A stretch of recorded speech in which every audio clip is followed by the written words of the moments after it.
Okay, welcome to a deep dive.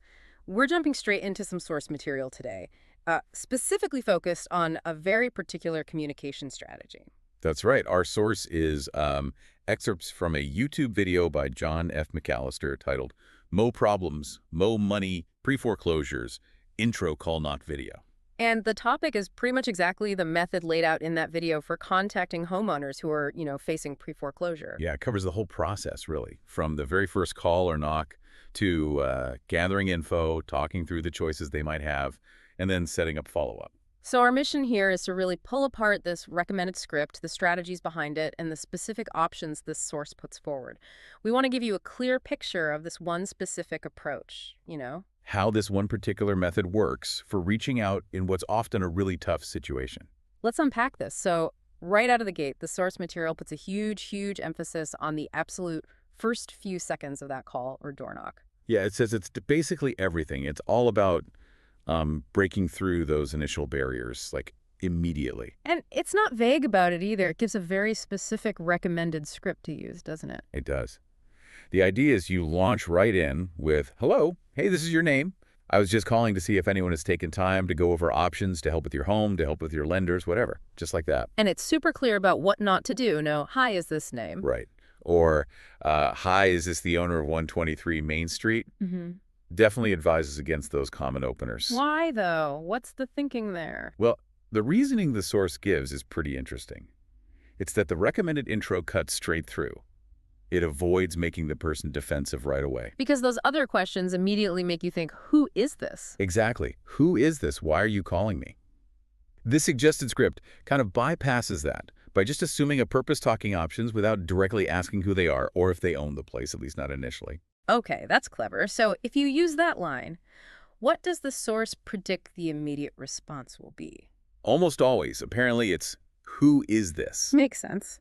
And the follow-up response is just as scripted and just as important. My name is your name with a local company. We try to go over options that we see help other homeowners that can help you. So has anyone taken time to go over options? It's like a pattern interrupt, trying to get past that knee-jerk defensiveness. And the source really hammers this home. Stick to the script. Oh, yeah, absolutely. And it adds that little tip about matching their tone. If they're aggressive, you meet it with slight aggression. If they're quiet, you soften up. Interesting. Mirroring them a bit. Kind of. And it mentions you can use a similar direct opening about options if you're texting too. Same principle applies. Okay, so let's say you manage to, get through that initial wall using the script. The video then shifts gears, right, to discussing options. Exactly. But here's the thing. Discussing options isn't just about telling them stuff.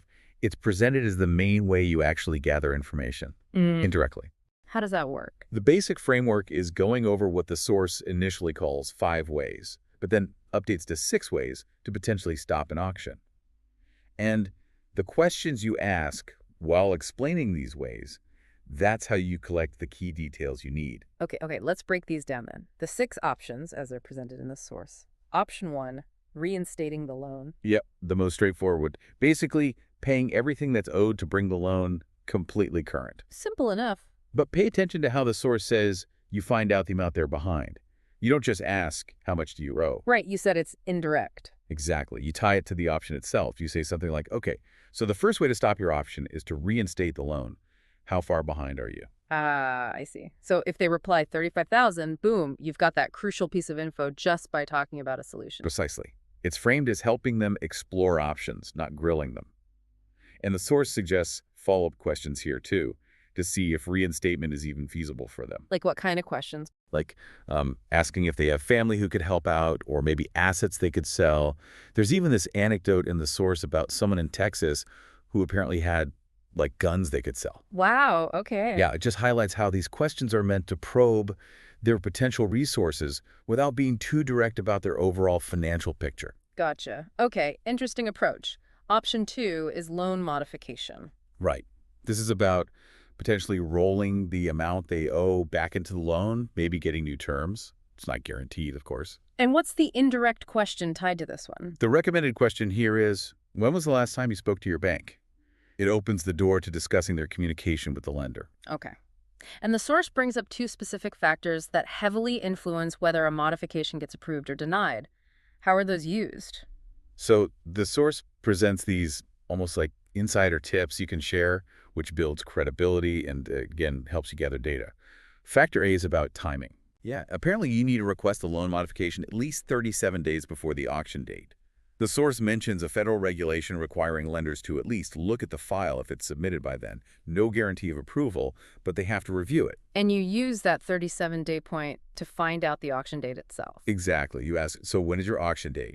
Then, once you know it, you can mention the 37-day thing. According to the source, this makes you sound knowledgeable and helps get that key date. Okay, makes sense. What's factor B? Factor B is about income. Generally, the source says you need to show income that's about twice the monthly mortgage payment to get approved. It uses a simple example. If the mortgage is $1,000 a month, you likely need to show $2,000 a month in income. And how do you find that out without asking point blank, are you working, or how much do you make? You ask it relative to the payment. Using that example, you'd ask, do you make $2,000 a month?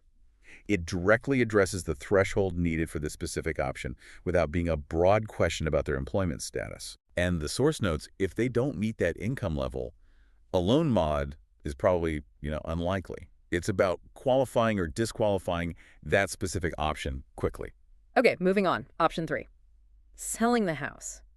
The source definitely acknowledges that people in pre-foreclosure get hammered with offers to buy. Oh, yeah. It mentions the 10 texts a day example. They know homeowners are getting bombarded. So the recommended approach here has to be different, right? Totally. It advises being much softer, Yeah. using a pullback tone, not aggressive at all. You'd say something like, look, I know you probably don't want to hear this, but have you thought about selling your property? So it's really about the delivery, setting yourself apart from the aggressive buyers. Exactly. And asking this way helps gauge their openness. The source says you usually get one of two reactions. Yeah. Either, yeah, they've thought about it, or a really firm no, like they'll have to drag me out of here. Okay. And it also mentions you might add a what-if scenario depending on how close the auction is. Like if the auction's only, say, a month and a half away, that adds urgency to the selling conversation. Right. What about option 4, sub 2? Subject to. This one gets mentioned pretty briefly in the source material we looked at. It's just presented as another potential way to purchase the property. And it notes that it can sometimes mean the homeowner gets a little bit of money out of the deal. But honestly, the source doesn't go into much detail about how sub 2 actually works in this particular excerpt. Okay, fair enough. Option 5 is bankruptcy. How's that framed? Well, first, the source makes a point of saying, hey, we're not lawyers, but we do have lawyers on our team. Little disclaimer there. Important disclaimer. Definitely. And while bankruptcy can stop an auction, at least temporarily, the source presents it with a strong note of caution. The perspective given is that it's often just used to delay, to kick the can down the road, as they say. And isn't there a story attached to this one in the source? Yes, there is. A third-party story about a gentleman who filed for bankruptcy. It stopped the auction, but then he couldn't keep up with the planned payments. Yeah, so he ended up facing a lot more interest and fees piling up. Later on, when he finally decided he did want to sell, all his equity had been eaten up by those extra costs. Ouch. So the story really serves as a cautionary tale within the source material, suggesting that bankruptcy might not solve the underlying problem without a solid plan to handle the payments, according to this perspective anyway. Okay, a clear warning there. And finally, option 6. The short sale. This one is presented as the last resort option mentioned in the source. It involves negotiating with the banks to accept less than what's owed. Needs specialists. Yeah, the source mentions having specialists who handle short sale negotiations. And what's the main motivation presented for a homeowner to even consider a short sale? The key benefit highlighted is that it can potentially save them from the really damaging long-term impacts of a full foreclosure or a bankruptcy showing up on their record.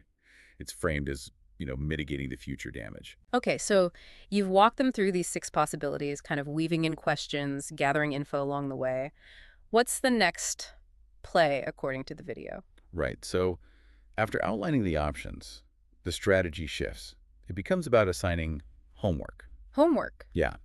You ask the homeowner, based on the discussion, which option they want to try first. Like, okay, sounds like you want to try the loan modification, get their buy-in on a path. Then, crucially, you set clear next steps. You don't just leave it vague. You ask when they'll actually do it. So are you going to call the bank tonight or will it be tomorrow? Pin them down on a time frame. Ah, creating accountability. And is that when the follow-up gets scheduled? Exactly. You offer to call them back, maybe in a day or two, just to see how that call to the bank went, if you can help further. Makes sense. And there's a small but practical tip mentioned here, too. Ask the homeowner to actually save your phone number in their phone. Makes the follow-up easier. Good point. Now, the source also gives advice for the homeowner, right? About dealing with all the other people contacting them. It had a name for them. Yeah, seagulls. That's what the source calls them. All the other investors or agents bombarding the homeowner. Right, the seagulls. So what's the advice? It recommends what the source actually calls scorch the earth tactics for the homeowner to use against these other contacts. Scorch the earth. Sounds intense. It does. Basically, just reply S.P to all incoming texts from numbers they don't recognize. And for callers, just ask them directly, please add me to your do not contact list. And how is giving this advice framed? It's framed as providing real value. Think about it. If you're the homeowner getting dozens of calls and texts, you're overwhelmed. Giving them concrete steps to stop that unwanted noise is presented as a helpful service, building rapport. Okay, I can see that.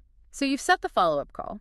Fast forward a couple of days. What's the main purpose of that call? Pretty simple, really. It's to check in on the homework. Did they do what they said they were going to do? Did they call the bank about the loan mod or whatever the plan was? Just checking in. But there's also a key strategic question used in that follow-up, isn't there? Yes, absolutely. Especially if they did try for something like the loan modification. You use the what if question. Which is? You'd say something like, okay, that's great. You called the bank about the loan mod. Now, Hmm. what if they don't approve it? What's your plan B? What's your next option? And the goal there is to gently steer the conversation back towards other possibilities, potentially selling. You got it. It prompts them to think ahead, to consider the contingency. If plan A doesn't work, what's plan B? And often that might lead back to seriously considering option 3, selling the house. It keeps the conversation moving towards a resolution, even if the first attempt fails. Exactly. So bringing it all back, the source really emphasizes that initial script again at the end, doesn't it? It absolutely does. It loops back to say that getting through that initial resistance, getting through the walls, as the source puts it, that's the single hardest part of this whole strategy. And messing up that intro makes everything else much harder. Yeah. Deviating from that specific opening script, according to this source, just makes that first crucial step way more difficult to overcome. Okay. So this deep dive into the source material has really laid out one very specific, highly structured playbook for reaching out to homeowners in pre-foreclosure. Yeah, it's quite detailed. You've got that precise initial script designed to break through immediate barriers. Then there's the method of indirect information gathering using the framework of those 6 potential options. Right, weaving in specific questions and even anecdotes within that discussion of options. Then setting clear homework, the structured follow-up, helping them handle the seagulls, and strategically using that what-if question. And guide the conversation towards a potential solution if the first plan falls through. It's a whole system. And yeah, as you said, this is all drawn directly from the strategy described in that one particular video source. It gives you a really detailed window into one specific methodology. It certainly does. It's one approach out there. So as you think about this, maybe consider the immense pressure and often the pretty limited options a homeowner might be facing when they're in this kind of vulnerable spot. Yeah, it's a tough situation. How might different ways of communicating like this highly scripted, quite indirect approach we just unpacked, how might that actually land with someone who's under that kind of stress? Something to mull over. Definitely food for thought. Thank you for joining us for this deep dive.